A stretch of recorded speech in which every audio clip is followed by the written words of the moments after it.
강제 전보 문제로 괴로워하던 노조원이 자살했다는 주장이 나오고 있는 와중에 코레일이 700여 명에 대한 전보 조치를 강행했습니다. 새누리당 경기도지사 후보 경선이 남경필, 정병국 두 의원의 대결로 압축됐습니다.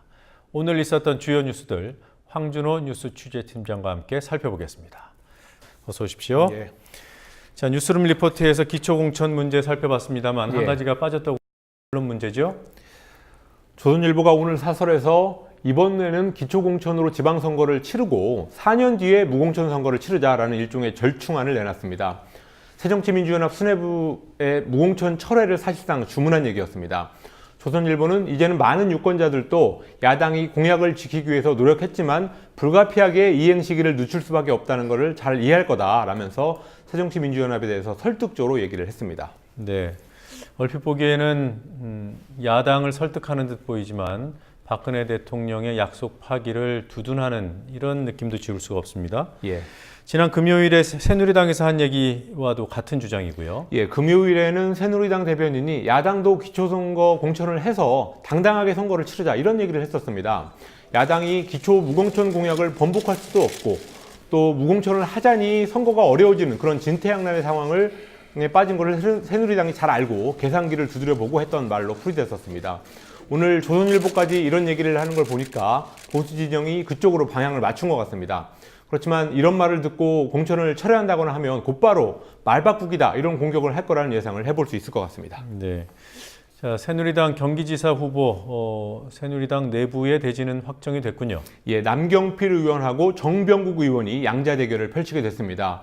새누리당 공천관리위원회가 정병국 원유철 의원 그리고 김영선 전 의원 이 세 사람을 대상으로 해서 지난 주말에 여론조사를 했습니다. 그 결과 정병국 의원이 1위를 해서 남경필 의원하고 1대1 대결을 하게 됐습니다. 당내 경선은 24일에 열리는데요. 남 의원이 지금 저 멀리 압도적으로 앞서고 있어서 김 빠진 경선이 될 걸로 보입니다. 네. 자, 코레일이 700여 명에 대한 강제 전보 조치를 결국 강행을 했군요. 예. 코레일이 오늘 희망자만을 대상으로 지난해부터 추진해온 순환 전보로는 인력 불균형 문제를 해소할 수 없어서 희망자가 아닌 사람들에 대한 전보를 추진한다라고 하면서 726명에 대한 전보 발령을 내렸습니다. 코레일은 순환 전보와 인사교류는 경영상의 목적으로 시행하는 최소한의 조치다라고 하면서 이걸 시행하지 못하면 공기업 개혁에 대한 국민적 염원을 저버리는 거라고 말했습니다. 코레일이 이런 명분을 대고 있지만 작년에 철도 파업에 대한 보복성 조치라는 주장이 노조에서 계속 나오고 있습니다. 왜냐하면 전보 대상자들이 대부분 노조 활동을 열심히 했거나 아니면 작년 파업 때 파업에 동참했던 사람들이기 때문입니다. 이 강제 전보에 대한 불안감 때문에 그 노조원이 자살했다는 보도도 있었습니다만 결국 강행이 됐는데요. 예. 오늘 철도노조 집회가 있었군요. 철도노조는 오후 2시에 대전역 동광장에서 지난주에 사망한 조상만 조합원을 추모하고 강제 전출 중단을 요구하는 집회를 열었습니다. 그러면서 지난 3일에 사망한 조 씨의 장례도 일단 미뤄놨는데요. 그런 상황에서 사측에 이런 강제 정보 발령이 나온 겁니다.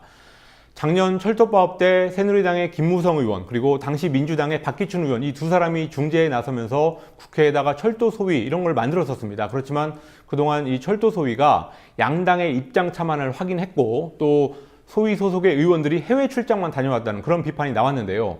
정치가 해법을 찾지 못하다 보니까 상황이 점점 더 꼬여가고 있습니다. 네. MBC PD 수첩 제작진에 대한 징계 얘기는 언제 끝나는 겁니까? 이거 뭐 무죄 판결을 받은 사건 아닙니까? 예, MBC가 미국산 수입 쇠고기의 광우병 위험성을 보도한 PD 수첩 제작진에 대해서 2011년 징계를 한 번 했었는데 이번에 또다시 중징계를 내렸습니다. MBC는 오늘 오후에 보도자료를 내서 2008년 PD 수첩 쇠고기 방송으로 회사의 명예를 실추시킨 조능희, 김보슬 PD에 대해서 각각 정직 1개월 그리고 송일준, 이춘근 PD에 대해서는 각 2개월의 징계를 의결했다고 밝혔습니다.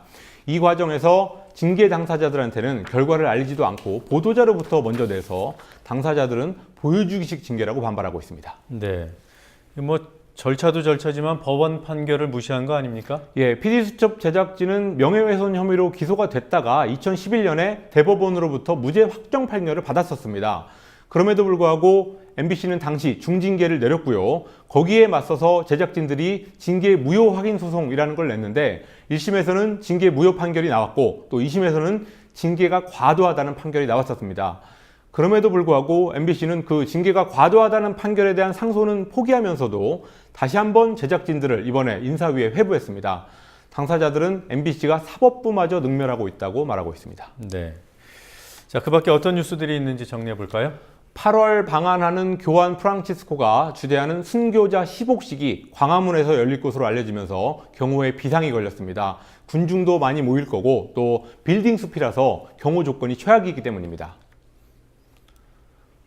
서울시가 폭발적인 인기를 얻고 있는 타요버스를 100대 증편하고 앞으로 뽀로로 버스도 도입하겠다고 밝혔습니다. 또 다른 인기 캐릭터 라바를 입힌 지하철 운행도 검토하고 있다고 밝혔습니다. 흡연 피해자들이 담배로 인한 암 발병을 주장하면서 제조회사에 보상을 요구한 국내 첫 번째 담배 소송에 대한 판결이 오는 10일 소송이 제기된 지 15년 만에 대법원에서 나올 예정입니다. 네. 자, 오늘 여러 가지 소식 잘 들었습니다. 예.